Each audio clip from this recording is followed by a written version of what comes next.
Welcome to an Abington COPES moment. I am not Jeff Jason, but I am joined by host Melissa Cook.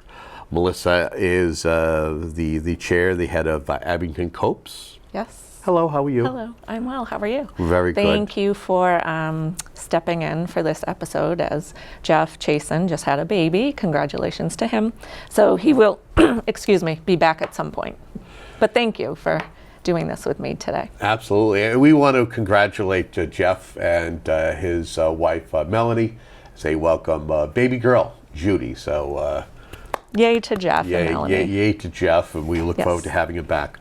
For future episodes of an Abington COPES moment, as we start off, if you will, just let's remind folks what exactly is Abington COPES. Okay. Sometimes I feel like, oh, everybody knows what we are, but that is not the truth.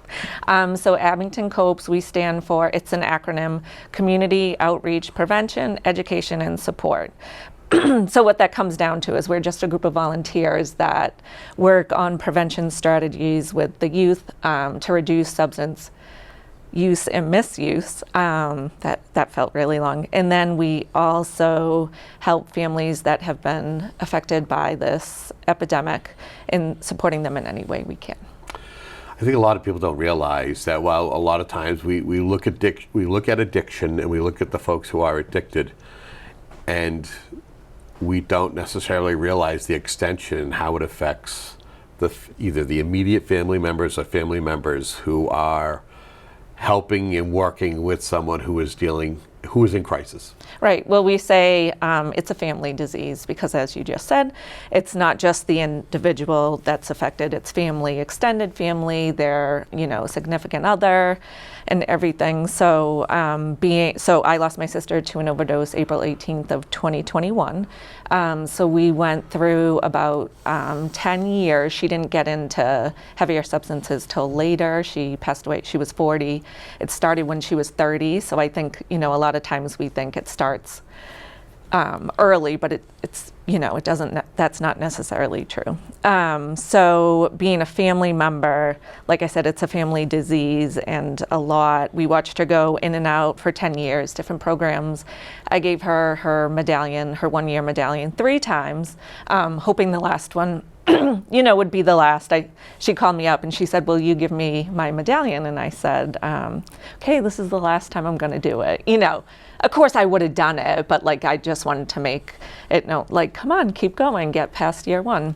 And then I always want to say, she was just like a sweet, gentle soul. She was simple. She just wanted the simple things out of life. And she didn't want this, and it was always hard for all of us, but she knew how much she was disappointing us every time. And she really, that kept her out there. As a family member, I always felt when she was, because like I said, various amounts of sobriety, when she was out there, every time I felt, and then, she'd have her phone, and then she wouldn't have her phone because she may have sold it got shut off or whatever. I always used to say to my mom, how do we know she's still alive? How do we know she's not dead? And that was always the biggest thing for me. I was like, how are we going to know? And it was torture. It's simply torturous. It's traumatic.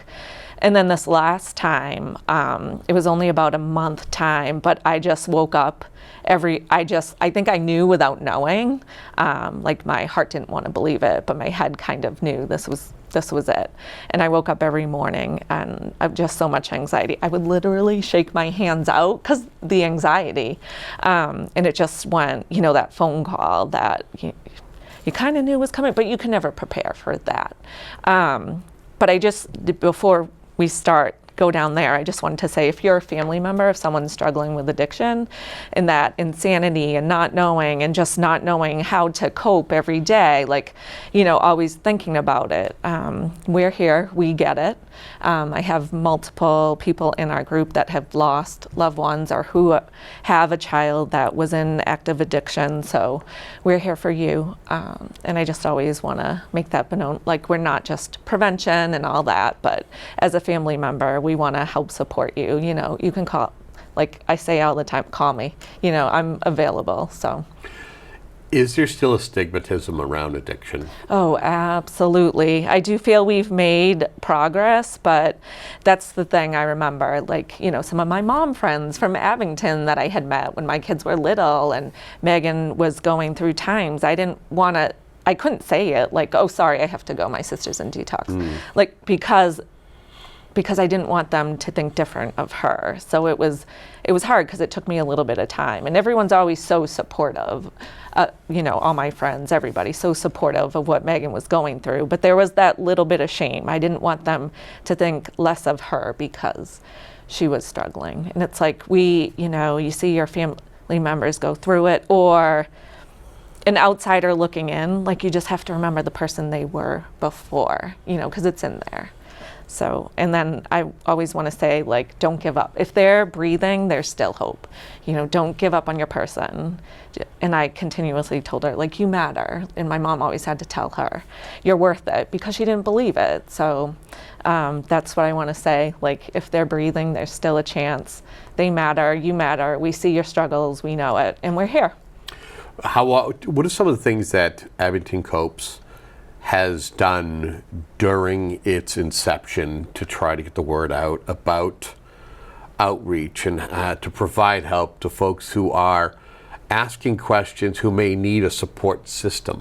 Well, I feel like the barrier there is I feel like our names, like, you know, our name is out there a lot in the schools. So, you know, people see that, but I feel they still don't know we're here for that too. So I feel like doing the 5K, getting the lawn signs out all over the place, like we've been able to provide sober living scholarships, but it's still letting people know we're here for them. Like we do outreach tables at the Abington Celebrates events, and we had a man come up to us, and he kind of lingered there for a little bit. It was the Narcan training at the high school football game we do with Rockland Cares, and he kind of went back and forth, and then it was like he was just kind of standing there. It turns out he was raising his granddaughter, and then he kind of just said, I lost my daughter. And it was like he had been wanting to tell somebody that. And we're here for that, you know what I mean? And hopefully, you know, to see him again and just kind of check in with him. But people have come over and they said, you know, oh, I lost my cousin, or it's really great what you're doing. So we try to get out in front of the community any opportunity we can, the St. Patrick's Day parade, the tables, the Narcan training, prescription take-back day. Just any chance we can. I feel like we're out there trying to let people know we're here. Can we talk a little bit about how it seems as though, you know, our parent, the drug or substance of choice during our parents' era, and then our era, and then we look at our children's era, it seems as though that there are more options and there are more things, and things are becoming even more deadlier, especially when we're talking about things like fentanyl. Right. Well, I feel like the drug landscape has changed so much. So maybe not like people are doing cocaine, like, always, but now fentanyl's mixed in. So now people are dying, overdosing. And we do have fentanyl test strips available if anyone's looking for those, because like fentanyl's in everything. So it's never been more dangerous or deadly. So it is, it's pretty frightening. And as a parent, I have 3 children, 8th, 7th, and 5th. So 3 middle schoolers, which is crazy. You know, as a parent, you want to talk to them early and often is what they say, like simple little conversations, and maybe just letting your kids know, you know, you can come to me no matter what, giving them a safe space. But sorry, I always have to weave prevention in there, and I don't mean to, because that was not the question. No, but it's part of the mission. It's part of the acronym. It is, and I feel passionate about prevention, but yeah, it's never been more deadlier. More lethal, I should say, with the fentanyl in the drug system, in the drug landscape. So it's pretty scary stuff. We talk community, we talk outreach, prevention, education, support. One of the key things I feel that is beneficial to what Abington COPES does is the outreach component to it. And getting out there, and as you said, Abington Celebrates, you had a table there for folks who might need some kind of connection. You have events that also are going to be coming up. Let's talk a little bit about the National Night Out that's coming up in August. That is our our soonest event, because we have some in September too. So August 6th, so National Night Out is, it's always the first Tuesday of the month, in August, the first Tuesday. Sorry, I feel like I have to keep. So National Night Out is an annual community building campaign that promotes police community partnerships and neighborhood camaraderie to make our neighborhood safer, more caring places to live. So pretty much this is just going to be a fun night out that we are facilitating with the Abington Police Department. It's going to be at Memorial Field right in front of Beaverbrook from 6 to 9. We're going to have live music. Timmy Brown is a country singer from Norton. He's going to be there. A lot of different resources from the DA's office. The Marines are going to have like their blow up, K9 dog unit demonstrations, and we're going to have a movie night as well. We do not know the movie yet. We're still tossing around different ideas, but it's in food trucks. We're going to have a few food trucks, so people will need to bring money for that. But otherwise, it's all free, a ton of resources, people just hanging out and having fun, and hopefully staying for the movie. So. And this will be the first annual Abington Night Out via Abington COPES. Is that accurate? I think it's going to be annual. Okay. Yes, no, it will. But this is our first, yes. So this is our first go at it. We'll see how it goes, adjust, maybe add more. But it's going to be pretty big. So I was saying to the Deputy Chief Pastel, I was like, we're doing a lot. I don't know how much we can add on because it's going to be big. So we are both very excited for that. Okay, let's talk about something that has been successful, the first and second annual 5K road race and walk. This takes place in September. So this will be the third annual. That's right. Yes, which is kind of crazy to say as well. So this will be September 15th at 9 a.m., same deal. It starts at Woodsdale Elementary and it loops around, finishes at Woodsdale Elementary. And we have food trucks there as well. Bouncies, face painting, and again, just like a fun community event, family day, where I feel like we have the chance, given our mission and what we work on with helping people with substance use in the schools, prevention, it's really just a chance to, for people to come together to impact the community and make it a little more healthy. So it's not just a 5K, it's more than that. It's about making our community a better place for us all. So. And talk about this. How has this event been as kind of a community builder and to educate people about addiction and Abington COPES? So I want to say I do not enjoy fundraising. So this is our biggest fundraiser. It is a 5K, but the proceeds go right to what I had talked about. Events. It is our one fundraiser. So we don't have to be trying to do something else. So that's what we use it to fund our work that we do all year. We sponsor a bunch of youth activities, soccer team, softball, drama club. We did a yoga club, middle school dance. What else? The Philly trip for middle school. We just try to sponsor what we can with proceeds, and we are always building upon that. We did something with the seniors this year that we're going to build upon, hopefully with our juniors next year. We applied for a big grant, so getting the survey done was something big, but it took up some time. So I think we weren't able to do as much as I would have liked with the high school kids, but. It's also worth noting that there was kind of a little of a partnership with the mock crash between the public schools, Abington COPES, and Abington Community Access, as we were able to show what happens if you drink and drive. We had the participation of our first responders, as Abington Fire and Police were very relevant in kind of showcasing. And we had some great student actors and parents who were involved in it as well. So that was not this school year, but the previous one. And so we looked into the research and decades of research has proven those to be that's a scare tactic, to be ineffective and can sometimes increase problematic behavior.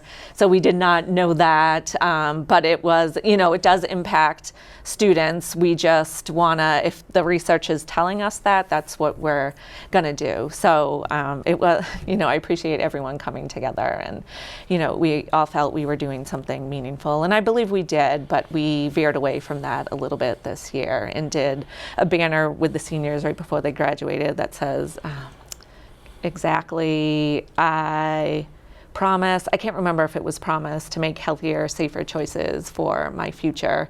And we did they signed that. It was a big banner. And then we had little stickers that say, I have a future, and it was like a sunset.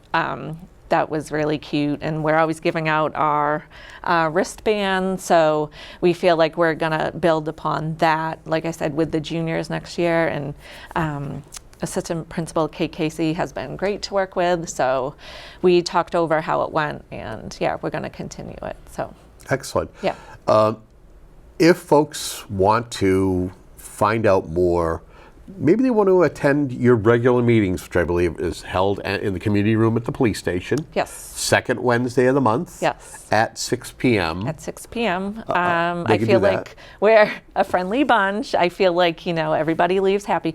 Maybe in part because I make chocolate chip cookies. I'm kind of like known for my chocolate chip cookies. So we always say, come for the meeting, stay for the cookies. We always have Narcan available. I drive around with it in my car. So if you're looking for Narcan or fentanyl test strips, you can come to our meeting or reach out to us by email. abingtoncopes@gmail.com. Right. Also, website is abingtoncopes.org. Yep, simple. And you can also find them on Facebook as well if you need to find out more information. Anything that we haven't touched upon? One thing, we also, September 15th is our 5K. September 19th, we're going to be hosting with Rockland Cares again our overdose awareness vigil. So this is great that I was able to come on and remember to say it. So if you are looking to get your loved one in the memorial slideshow, please send us a picture at abingtoncopes@gmail.com. That was an event. It was our first time last year. It was successful. We're grateful for the partnership with Rockland Cares. We are hosting it this year. We're going to switch off.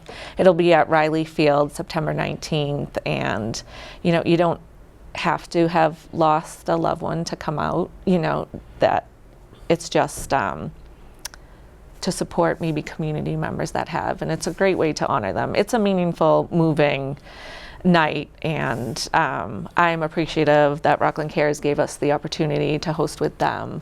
It's to draw awareness and just give space for people who have lost someone, and to let them know like they matter. They still matter to us. They matter, and to help break down the stigma and just kind of shine a light for them, for our loved ones. So, yeah.